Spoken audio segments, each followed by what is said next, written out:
પરમ પવિત્ર નરસિંહ મહેતાનું પાવન ચરિત્ર આપણે અહીંયા શ્રવણ કરી રહ્યા છીએ. ગત સત્રમાં નરસિંહ મહેતા પોતાના દીકરાને શ્યામળદાસને ભક્તિ માર્ગમાં જેટલી સાવધાની આવે છે, જેટલી આપણે સાવધાની રાખવાની હોય છે, જેટલા વિઘ્ન આવે છે, એ વિશે નરસિંહ મહેતા પોતાના પુત્ર શ્યામળદાસને નિમિત્ત બનાવી અને આપ સૌને અર્થાત આપણા બધાને માટે એક ઉપદેશ આપે છે કે કેવી રીતે ભક્તિ માર્ગમાં સાવધાની રાખવી જોઈએ, કેવી રીતે આ ભજન માર્ગમાં આગળ વધવું જોઈએ. બહુ સુંદર સુંદર ઉપદેશ આપ્યા. છેલ્લે એમને કીધું કે કૃષ્ણથી નાતો જોડવો જોઈએ. કે શ્યામળદાસ, નરસિંહ કે સાવરે સે નાતા જોડાઓ જી. હે શ્યામળદાસ, ભગવાન શ્રી કૃષ્ણ સાથે સંબંધ રાખવો જોઈએ. સંસારના જેટલા પણ સંબંધ છે એ બધા સંબંધ માત્ર શરીરના છે. શરીર પૂરું થાય છે ત્યારે એ જ આપણા સંબંધીઓ બધા ભેગા મળીને આપણને સ્મશાનમાં લઈ અને અગ્નિ સંસ્કાર કરીને પાછા આવે છે. સંબંધ ત્યાં બધા પૂરા થઈ જાય છે. માટે શ્યામળદાસ, નરસિંહ કે સાવરે સે નાતા જોડાઓ જી. ભગવાન શ્રી કૃષ્ણ સાથે સંબંધ બાંધવો જોઈએ. કારણ કે હકીકતમાં આપણો જે સંબંધ જે છે એ કૃષ્ણ સાથે છે. આપણે ભૂલી ગયા છીએ કે આપણો સંબંધ કોની સાથે છે. આપણે અહીંયા જન્મ લઈને આવ્યા, માયામાં ફસાણા, એટલે કહેવા લાગ્યા કે આ મારી માતા છે, આ મારા પિતા છે, આ મારી પત્ની છે, આ મારા પુત્ર છે. બાકી એના પહેલા ક્યાં હતા કોણ જાણતું? પછી ક્યાં જશે, આપણે ક્યાં જશું, કોઈ નક્કી નથી. તો આપણે આ શરીર નહીં શ્યામળદાસ, આપણે આત્મા છીએ અને આત્માનો પરમાત્મા સાથે સંબંધ હોય છે. જૂઠી માયામાં ફસાણા, મારું મારું મારું કર્યું. આપણે શું કરીએ છીએ? મારું મારું મારું. એટલે પછી ભગવાન શું કહે ખબર? સારું તો પછી મારું. બીજું શું કરો? આખું જીવન આપણે કહીએ છીએ કે મારું મારું મારું, એટલે ભગવાન કે મારું, બીજું શું? પણ જો આપણે ભગવાનને એમ કહીએ કે ભગવાન આ બધું તારું તારું તારું એમ કરી, એટલે ભગવાન કહે છે ઠીક છે તો તારું, બીજું શું તને? ભવસાગરમાંથી તને હું તારું. પણ આપણે શું કરીએ છીએ? મારું કહીએ છીએ એટલે ભગવાન પછી જોતા જ નથી. મારું જ્યાં સુધી નહીં છૂટે, હું અને મારું જ્યાં સુધી નહીં છૂટે ત્યાં સુધી શ્યામળદાસ ભગવાન નથી મળતા. તો હવે સુંદર પ્રવચન પૂરું થયું નરસિંહ મહેતાનું, અને બધા પોતપોતાના ઘરે જવા લાગ્યા. હવે એ સત્સંગમાં એક નવો વ્યક્તિ આવેલો હતો. બધા તો પોતપોતાની ઘરે ગયા, પણ એક વ્યક્તિ ત્યાં જ બેસી રહ્યો, એ ઊભો ન થયો. હવે કોણ હતો? એ આપણા અહીંયા ગુજરાતના વડનગરના દીક્ષિતજી હતા. દીક્ષિતજી એટલે પંડિતજી. અને એમને મોકલ્યા હતા મદનરાય મહેતાએ. મદનરાય મહેતા બહુ મોટા વ્યક્તિ હતા, ધની. તો એમને એકની એક દીકરી હતી. તો એના લગ્ન માટે આ પંડિતજીને મોકલ્યા કે તમે જાઓ જૂનાગઢમાં, ત્યાં આપણા મહેતાઓનું ગામ છે, નાગર બ્રાહ્મણોનું ગામ છે, ત્યાં કોઈ સારો ને સંસ્કારી છોકરો મળે ત્યાં સપકણ કરી આવો. તો માંગુ લઈને આવેલા, કાઠિયાવાડી માંગુ કહેવાય, માંગુ લઈને નીકળેલા. હવે ફરતા ફરતા જુનાગઢમાં આવ્યા, નરસિંહ મહેતાના ગામમાં. તો મદનરાયે એમને કહેલું કે તમે ત્યાં જાઓ તો સારંગ દરજી હશે, જે એ ગામના મુખિયા છે, સારંગધર મુખિયા, એમને તમે મળજો, એ તમને સહાય કરશે, મદદ કરશે. તો સૌથી પહેલા પંડિતજી ત્યાં ગયા. કોને ત્યાં ગયા? સારંગધરજીના ઘરે ગયા. હવે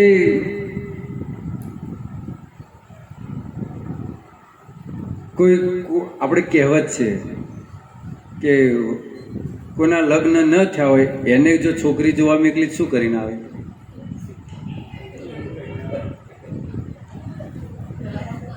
એનું જ કરે ને. તો હવે આ દીક્ષિતજી આવ્યા સારંગધરના ત્યાં, અને આવીને કીધું કે તમે કેમ આવ્યા? એટલે સારંગધરજી પૂછ્યું કે તમે કેમ આવ્યા? તો ઓલા પંડિતજી કહે છે કે હું માંગુ લઈને આવ્યો છું, મદનરાય મહેતાની દીકરીનું, બહુ મોટા ધની છે. હવે ઓળખતા તો હોય ને આપણા સમાજમાં, જેમ કે તમારા સમાજમાં દિનેશભાઈ છે, બીજા મોટા મોટા વ્યક્તિ તમે ઓળખતા હોય, અને ત્યાંથી માંગુ આવ્યું હોય દીકરીનું, અને આપણો દીકરો કુંવારો હોય તો આપણે શું કરીએ? બીજે શું કા જવા દઈએ? આપણે જ ગોઠવી નાખીએ આપણા જ દીકરાનું, એટલે જે પણ બધું આવશે આપણા ઘરે આવશે. તો એવી જ રીતે આ સારંગધરજીએ પંડિતજીને પોતાનો દીકરો બતાવ્યો પહેલા, કે આ જુઓ મારો દીકરો છે, શરૂઆત ત્યાંથી કરી. એટલે હવે દીક્ષિતજીએ જોયું કે છોકરો થોડો વ્યસની છે, વ્યસન કરતો હતો. હવે હાવ ભાવ પરથી ખબર પડી જાય, જે વ્યક્તિ વ્યસન કરતું હોય એને ખબર પડી જાય. અને પહેલાના આ દાદાને પણ ખબર હશે, માણસને જોઈ જ ખબર પડી જાય કે આ છોકરાનું આ કેટલા લખણ છે. ચરિત્ર ઉપરથી ખબર પડી જતી. તો દીક્ષિતજીને ખબર પડી કે છોકરો છે વ્યસની. તો એમને ના પાડી કે મને યોગ્ય નથી લાગતો, બીજો કોઈ હોય તો બતાવો. તો હવે મુખિયાજી લઈને ગામમાં ગયા, બીજે છોકરો બતાવ્યો, તો એ પણ કે મને નથી યોગ લાગતો. બીજી જગ્યાએ ગયા, ત્યાં પણ એમને યોગ્ય ન લાગ્યો. હવે 3-4 જગ્યાએ ફર્યા, હવે કોઈ છોકરો એમને પસંદ આવ્યો નહીં, આ બ્રાહ્મણને, પંડિતજીને. તો એમને કીધું કે હવે છોકરાઓ કોઈ છે નહીં લાગતા, હવે શું કરો? હવે હું જાઉં પાછો, હવે બીજું શું? એટલે જેવલા ગામમાં હોય ને 4-5 જણ, એમને વિચાર કર્યો કે આપણે પાછા હું કામ જવા દઈએ? હજી એક મોટું ઘર છે, હજી એક મોટું ઘર છે. કે કોનું છે? કે એટલે ઓલા પાખંડી લોકો કે નરસિંહ મહેતાનો એમનો એક છોકરો છે, 16 વર્ષનો થઈ ગયો છે લગ્ન માટે. એટલે ઓલા મુખિયાજી કે એ તો ભિખારી છે, એના ઘર થોડું બતાવવાનું હોય કે એના ઘર ન મેકલવરાય આપણે. એટલે પેલા 4-5 જણા કે ત્યાં જ મેકલશો તો જ મજા આવશે. ત્યાં જશે અને માંગાની વાત કરશે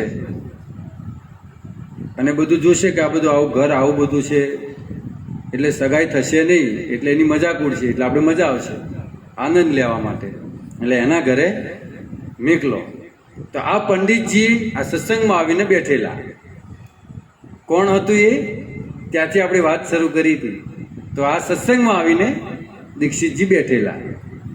સત્સંગ પૂરો થયો, બધા પોતપોતાને ઘરે જવા લાગ્યા, પણ આ પંડિતજી બેઠેલા. હવે નરસિંહ મહેતાએ પૂછ્યું કે કોણ છો તમે? એમ, તમે આ ગામના તો નથી જ લાગતા, પહેલી વાર આવ્યા છો એવું લાગે છે. કોણ છો તમે? એટલે કે હું વડનગરથી આવ્યો છું મદનરાય મહેતાની દીકરીનું માંગું લઈને.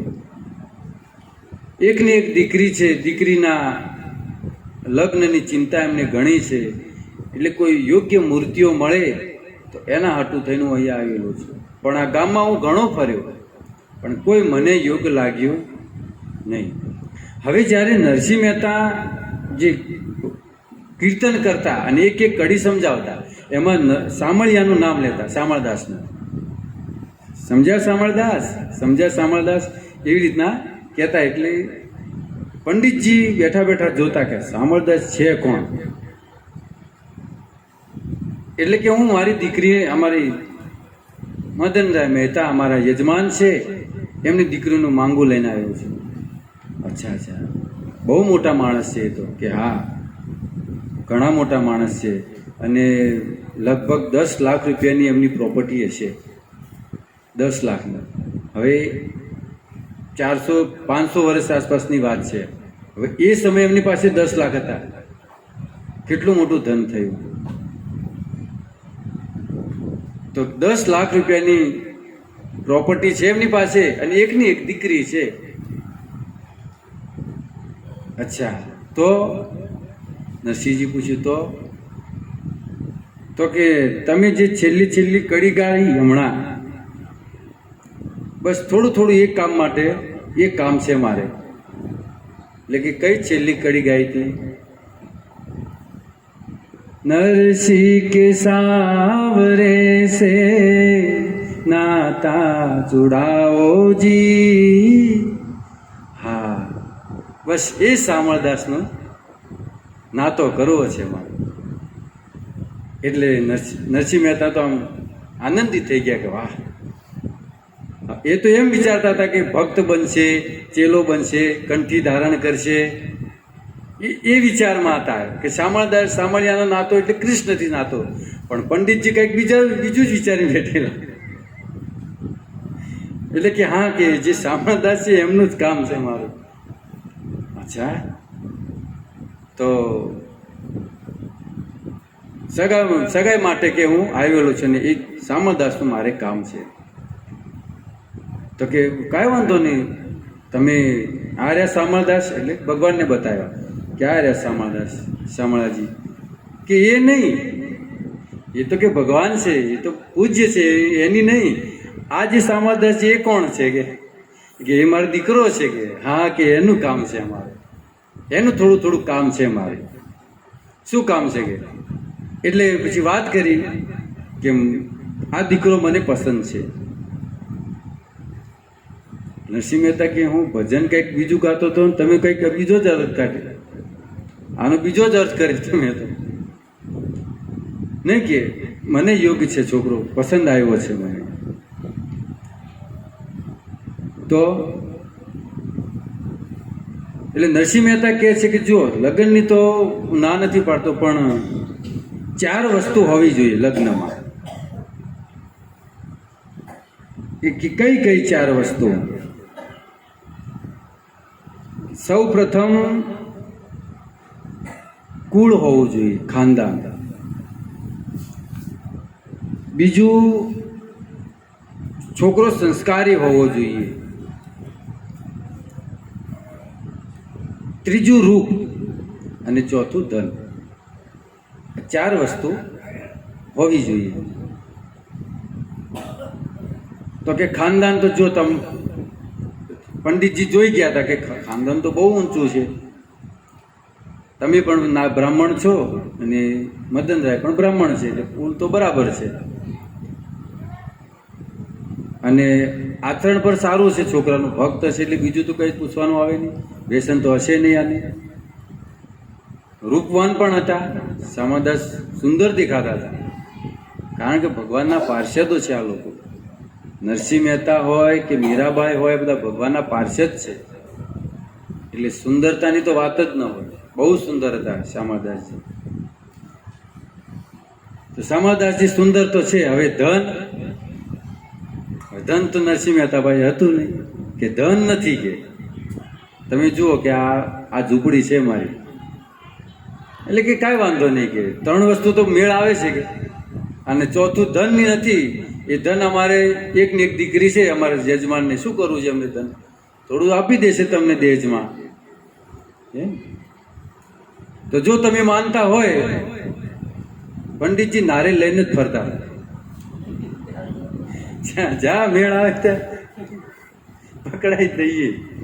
એટલે જો તમે તૈયાર હોય તો આ કાઢ્યું નારિયેળ તરત મહેતાજીએ નરસિંહ ઓલી નરાસડી વીંટી નરસિંહ મહેતાના હાથમાં આપી દીધું. હા પાડે કે ના પાડે, આ લો, આ 1.25 રૂપિયો, આજથી તમારો દીકરો અમારો ને અમારી દીકરી તમારી, વાત પૂરી. નરસિંહ મહેતા કે બસ કે આવી ગયો, હવે કાંઈ નહીં પૂછવાનું. કે પહેલા સંબંધ જુબાન ઉપર થતા, જબાન આપી દીધી, વાત પટી. અને જે 4 વસ્તુ આપણે જે વાત કરી, કે સૌથી પહેલા કુળ જોવામાં આવતું, છોકરાના સંસ્કાર જોવામાં આવતા, પછી જોવામાં આવતું રૂપ, અને છેલ્લે ધન. અત્યારે બધું ઉલટું થઈ ગયું, કમ્પ્લીટ ઉલટી સિસ્ટમ છે અત્યારે. સૌથી પહેલા જોવા જાય તો ભાઈ જમીન કેટલી છે, પૈસા કેટલા છે એમની પાસે, એ જ જોવામાં આવે ને સૌથી પહેલા. તો ગમે તેવો હશે ચાલશે, ચોર ચક્કો કે ગમે તેવો હશે, વ્યસની છે ચાલશે, પણ ઘર મોટું છે, પૈસા છે, અમારી દીકરી સુખીથી જીવશે. તો કમ્પ્લીટ ઉલટું. પહેલા ધન જોવાય, ધન બરાબર હોય તો પછી રૂપ જોવાય, કે છોકરો રૂપમાં છે કે નહીં બરાબર, હે ને, પછી રૂપ જોવાય. ત્રીજી વસ્તુ જોવામાં આવે છોકરાના લક્ષણ, અને છેલ્લે જોવામાં આવે કુળ. આ સિસ્ટમથી ત્યારથી બધા છૂટા છેડા અને આ બધું ખૂબ થવા લાગે. નહીં તો પહેલા, અને છોકરીના માંગા છોકરી જોવા જતી, છોકરો ક્યારેય કોઈ છોકરીને જોવા ન જતો. આ પહેલા સિસ્ટમ હતી. ક્યારે કોઈ દીકરો દીકરીને જોવા ઘરે ન જતો, દીકરીઓ જોવા આવતી. સ્વયંવર કોના થતા? રાજકુમારીના થતા ને, કે રાજકુમારના? રાજકુમારીને સ્વયંવર થતા ને. અલગ અલગ રાજ્યથી રાજકુમારો આવ્યા હોય, હવે દીકરી લઈ હારમાળા લઈને ફરે, અને એમના હારે એક બીજો વ્યક્તિ હોય જે ઓળખાણ આપતો હોય કે આ ફલાણા રાજ્યના રાજાનો દીકરો છે, આટલું યુદ્ધ કર્યું છે, આટલું બળ છે, આટલું સામર્થ્ય છે. જો એ રાજકુમારીને યોગ્ય આવે તો હારમાળા પહેરાવે, નહીં તો આગળ. પણ અત્યારે છોકરા જોવા જવા લાગ્યા. પેલા વડીલો જતા, અને લગ્ન કરીને જ્યારે વહુ ઘરે આવે ત્યારે જ છોકરાને ખબર પડે કે આ આપણા ભાગ. બાકી છોકરો ક્યારે જોવા ન જતો. એ ગામેથી નીકળ્યા હોય ને, મેળો હોય, જો મેળામાં ગયા હોય ને ખબર પડી જાય વિભાઈને કે જમાઈ આવ્યા હતા, ફોન પહોંચી જાય ત્યાં, એવું અમારે રાખવું નથી. અત્યારથી આ બધા વટા મારવા માંડે. અમારી સામેની વાત છે. એ વખતે થોડો નાનો હતો, કે મારા મામાની જ વાત કરી. મામા આવેલા, મારા મામા પાસે મજાદરમાં જ ભણેલા. મારા મામા ને મારા માસી, બીજું કોઈ ગામ જ નથી મળી. મારા નાના ને 5 મજાદર. તો જવું હોય તો જઈએ. કે આમ તો કે માસી ઘેર જઈએ, કે માસીઓ બધી ત્યાં જ છે મજાદરમાં જ. હગી માસીઓ તો પણ બીજી માસીની દીકરીઓ હોય છે મજાદરમાં. બધું હગું મજાદરમાં છે અમારે. તો શું વાત કરતો હતો? હા, મારા મામા આવેલા મજાદરમાં મેળામાં. હવે ફોન તો હતો નહીં. અમારે ઘેર આવ્યા એ મારા મામાના સસરાવાળા, કે મારા મમ્મીને કે તમારા ભાઈ તો મજાદર મેળામાં આવ્યા હતા, ના ચાલે, અમારે હગું નહીં રાખે. કહેવાનો અર્થ કે એટલું પણ ના ચાલતું. અત્યારે તો ફરવા જાય, મેળ આવે તો બરાબર, નહીં તો છૂટું. જ્યારથી પોતે નિર્ણય લેવા લાગ્યા ત્યારથી જ છૂટાછેડા વધી ગયા. બાકી આખું જીવન કાઢી નાખ્યું. બીજા પુરુષનો વિચાર પણ નહીં. તો નારિયેળ આપી દીધું નરસિંહ મહેતાના હાથમાં. હવે નરસિંહ મહેતા તો નારિયેળ મૂકી દીધું કે મૂકી દો મંદિરમાં. શામળજી સંભાળે છે. હવે પંડિતજી ત્યાંથી રામ રામ કરી અને નીકળ્યા અને ગામમાં આવ્યા તો ઓલા બેઠેલા જ હતા. રાહ જોઈને કે હવે મજા આવશે. શું થયું પંડિતજી, મેળ આવ્યો કે નહીં? અરે ભલા માણસો, આખા ગામમાં મને રખડાયો. પેલા ગામ ન બતાવાય, મને આ ઘર ન બતાવાય. કેટલો સુંદર દીકરો છે, સંસ્કારી છે, કુળ કેટલું સુંદર છે, ભક્ત છોકરો છે. તો શું નારિયેળ આપી દીધું? અરે રે, જે પ્લાન કર્યો તો બધો ફેલ ગયો.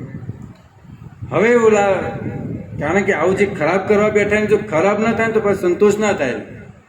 એ બીજા પ્લાનમાં તૈયારીમાં હવે બીજું કંઈક ગોઠવીએ કે નરસિંહજી ફરી પાછા હેરાન થાય.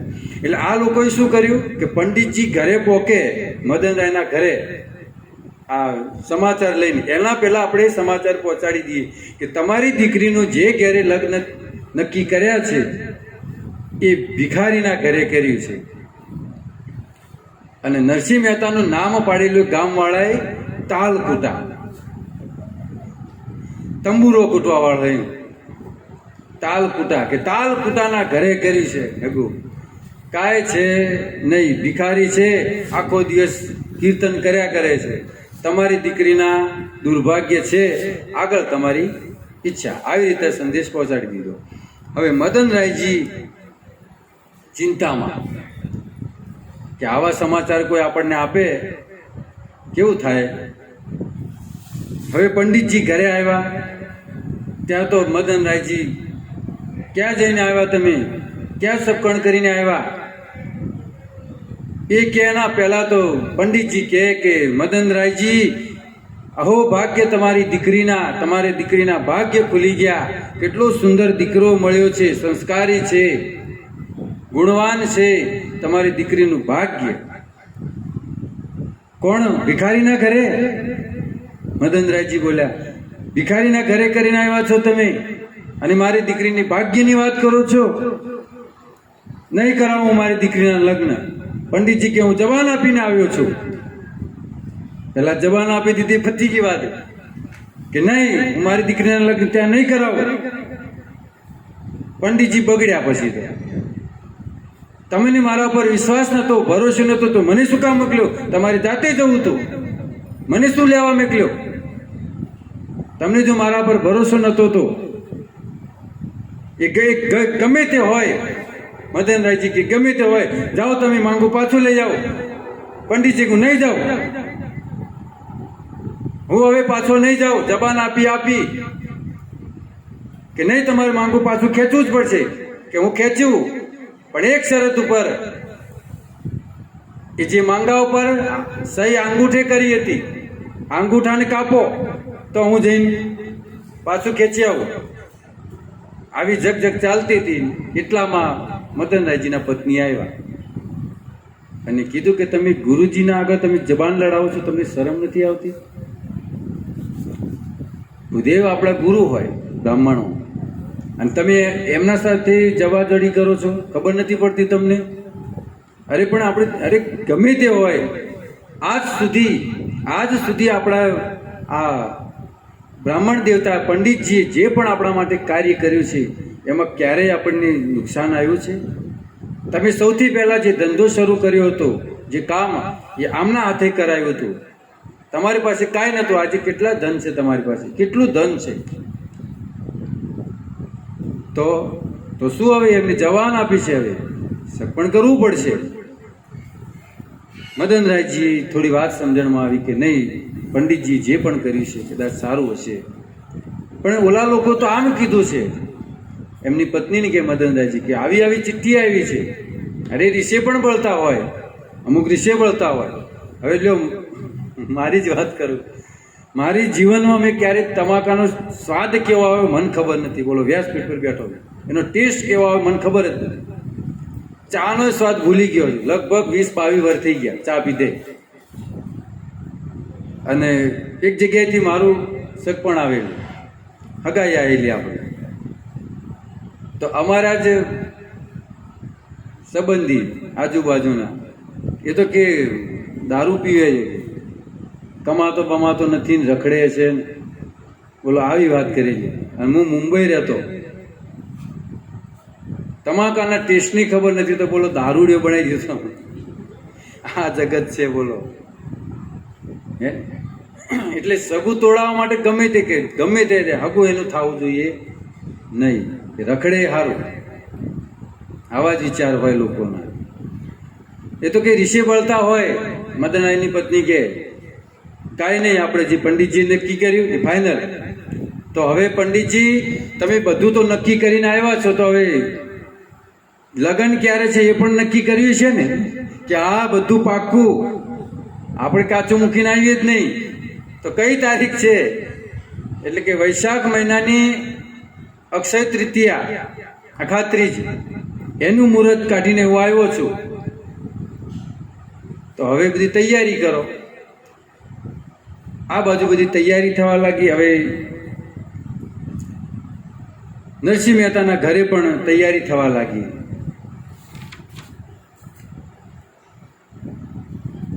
હવે નરસિંહ મહેતાની પત્ની એમને નરસિંહજીને કીધું કે સાંભળો છો, આપણે દીકરી તો ગમે તેમ કરીને પરણાવી નાખી, પણ હવે દીકરો કેવી રીતે પરણાવો એ તો મને ખબર જ નથી. માણેક ગૌરી, તો એમ કરો, આમાં તો લગ્ન ગીત ગાવા પડે, ઘણી બધી વિધિ હોય છે. તો હું આજુબાજુની સ્ત્રીઓને બોલાવી આવું મંગળિયા ગાવા માટે. તો માણેક ગૌરી તો ગયા આજુબાજુમાં, બધી સ્ત્રીઓને કીધું કે મારા ઘરે આવો, મારા દીકરાના લગ્ન છે. હવે દીકરાના લગ્ન કેવી રીતે થાય મને ખબર નથી પડતી, કે ગીત ગાવાના હોય છે, તમે બધા આવો, મને સમજાવો કેવી રીતે કરવાનું હોય બધું. તો ઓલી જે બધી સ્ત્રીઓ હતી કે તારા ભિખારી ઘરે કોણ આવે, તારા ઘરે આવીએ, અડધો કલાક ગીત ગાઈએ, એક પતાસું એ ન મળે તો તારા ઘરે એમ કરીએ શું અમે? બિચારા પતાસું આપી કેમ નતા, તો પતાસું અમને મળે નહીં તો આવી શું કરીએ અમે? હવે માણેક ગૌરી બિચારા પાછા આવ્યા નિરાશ થઈ, અને મહેતાજીને કીધું કે બધા ના પાડે છે. તો નરસિંહ મહેતાએ કીધું કે કાંઈ વાંધો નહીં, કેમ ગઈ હતી તું? આપણું કીર્તન જ આપણું મંગળ ગીત છે, ચાલો આપણે બંને જ ભેગા મળીને કીર્તન કરીએ. બંને જણે આખી રાત કીર્તન કર્યું. કીર્તન કરતા કરતા બંને જણ રડતા રડતા સૂઈ ગયા. હવે બધા તો સૂઈ ગયા, નરસિંહ મહેતા સૂઈ ગયા, એમના સાથે જે સાધુઓ હતા બધા સૂઈ ગયા, પણ એક વ્યક્તિ, બધાની ઊંઘ આવી પણ એક વ્યક્તિની ઊંઘ નહોતી આવી. કોને નહોતી આવી? હા, એક વ્યક્તિની ઊંઘ નહોતી આવી. એ કોણ હતું? ભગવાન શ્રી કૃષ્ણની ઊંઘ નહોતી આવી. રૂક્ષ્મણીજીએ પૂછ્યું કે પ્રભુ કેમ તમે જાગો છો, કેમ તમને નીંદ નથી આવતી? ત્યારે કહે છે ભગવાન કે મારા ભક્ત ઉપર સંકટ આવ્યું છે, કેવી રીતે મને ઊંઘ આવે? કેમ શું થયું છે કે શામળદાસના લગ્ન લેવાના છે, કોઈ એમના ઘરે આવે એમ નથી, તો આપણે જવું પડશે. તો કાંઈ વાંધો નહીં, મને સાથે લેતા જાઓ, તમે એકલા નહીં જતા, તમને કાંઈ ખબર ન પડે. રૂક્ષ્મણીજીએ કૃષ્ણને કીધું કે ત્યાં સ્ત્રીઓની જરૂર પડે, ગીત ગાવાના, બધી તમને ખબર ન પડે, એટલે મને હારે લેતા જજો. કૃષ્ણ કે કાંઈ વાંધો નહીં, એક છે ભલે દો. બંને જણ સવારમાં શેઠ અને શેઠાણીનું રૂપ લઈ અને આવ્યા. હવે ભગવાન શેઠ બંને, રૂક્ષ્મણીજી શેઠાણી બન્યા. કેવા અલંકિત વસ્ત્ર આભૂષણ પહેરેલા ભગવાનને બધા જોવે કે આ છે કોણ? કાલ સુધી તો કોઈ નહોતું, આ તારમાં કોણ આવી ગયું? હવારમાં સવારમાં ભગવાન આવેલા બંને જણ, અને રૂક્ષ્મણીજીએ કીધું કે માણેક ગૌરીને કે તમે ચિંતા કરશો નહીં, કે અમે બંને જણાઈ ગયા કે તમે કોણ છો? માણેક ગૌરી કોણ છો તમે? એટલે કે મહેતાજીના સેવક છીએ, અમે એમના યજમાન છીએ. અચ્છા, સારું કે ચલો ફટાફટ કામે લાગી જા. માણેક ગૌરી કે ચાલો હવે ફટાફટ, હવે ટાઈમ નથી આપણા પાસે.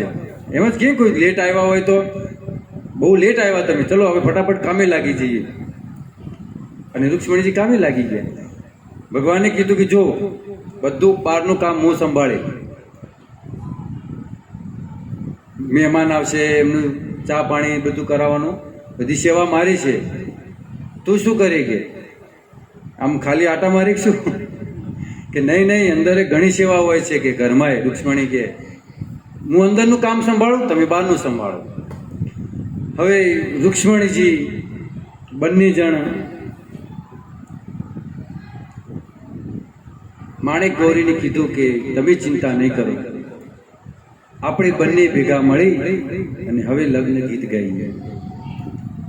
સાક્ષાત લક્ષ્મી જો લગ્નના ગીત ગાતી હોય તો કોણ ના આવે? લગ્ન ગીત શરૂ થાય છે. સૌથી પહેલું લગ્ન ગીત.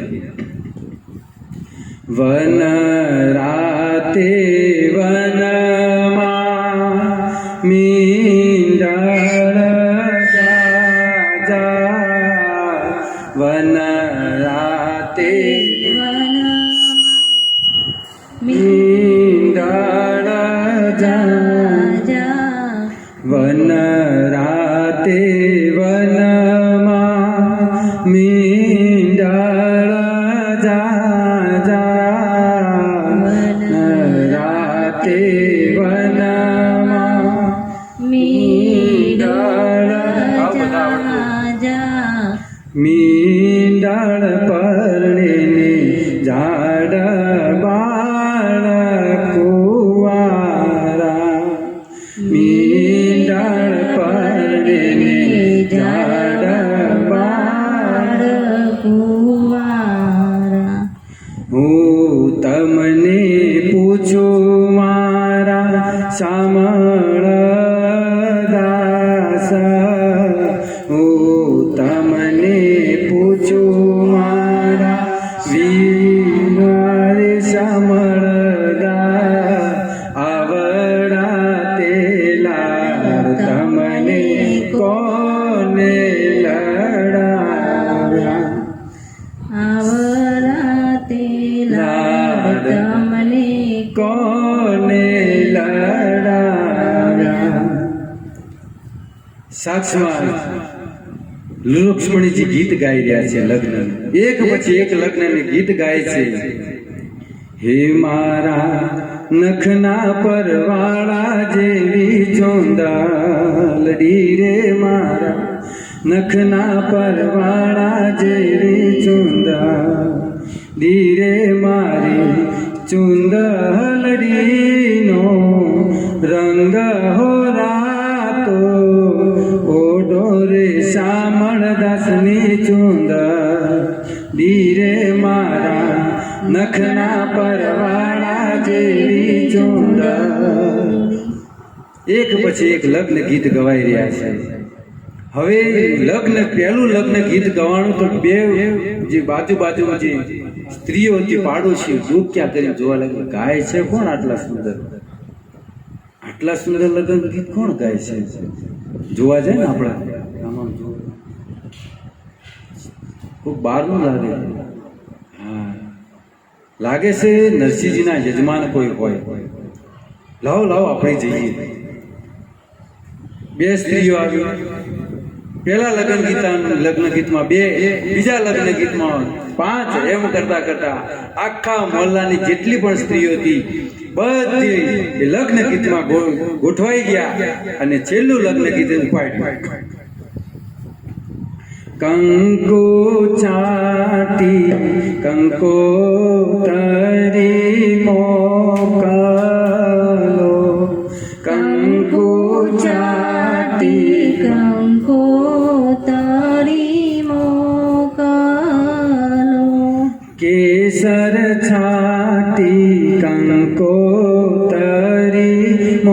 મોકલો કેસર છાટી કંકોતરી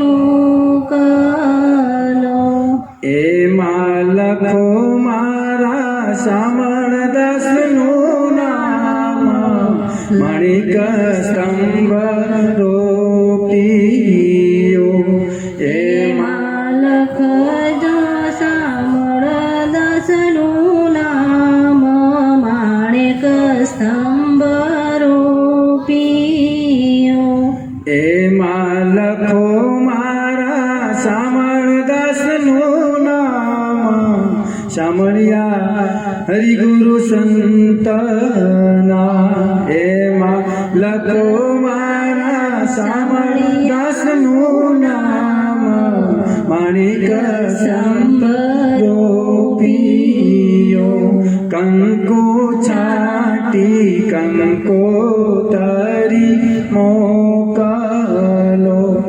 કંકુ છાટી કંકોતરી મોકલો કંકોત્રી લખાણી હવે પંડિતજીને રવાના કર્યા કે લઈને તમે જાઓ અને જઈને કહો કે અમે વહેલી સવારે અખાત્રીજના દિવસે જાન લઈને અમે વહેલેરા પહોંચ્યો.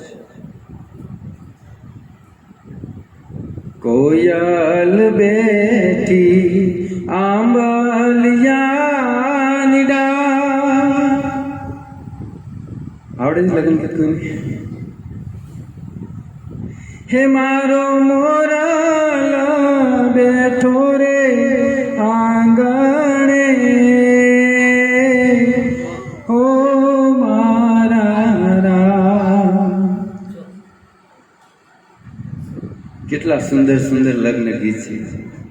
આપણે તો કેવા લગ્ન ગીત, આમ લગ્ન ગીત આવું ગાઈએ તો આમ આનંદ આવી જાય કે ખરેખર બધી આપણી સંસ્કૃતિ ધીરે ધીરે લુપ્ત થઈ રહી છે અને બીજા ગીત આવી રહ્યા છે ફાલતુ લોકોના. કલાકારો પણ ફાલતુ થઈ ગયા ગાવાવાળા. બાકી ભીખુદાન ગઢવીના લગ્ન ગીત સાંભળો, ઈશ્વરદાસ ગઢવીના, કેટલા આમ આંખમાંથી આંસુ આવી જાય. તો લગ્નની કંકોત્રી પહોંચી છે. શામળદાસનું નામ લખાણું. હવે પંડિતજી ત્યાંથી રવાના થયા છે. હવે આપણે પંડિતજીને પહોંચવા દઈએ. આવતા શનિવાર સુધી લગભગ પહોંચી જશે. બરાબર? કારણ કે સમય તો લાગે ને, એટલે ભલે જતા આપણે આવતા શનિવારે લગ્ન શામળદાસજીના કરાવી દઈશું. બહુ સુંદર લગ્ન થશે શામળદાસજીના. તો અહીંયા વાણી વિરામ આપું. હરે કૃષ્ણ. જય શ્રી પ્રભુપાદ.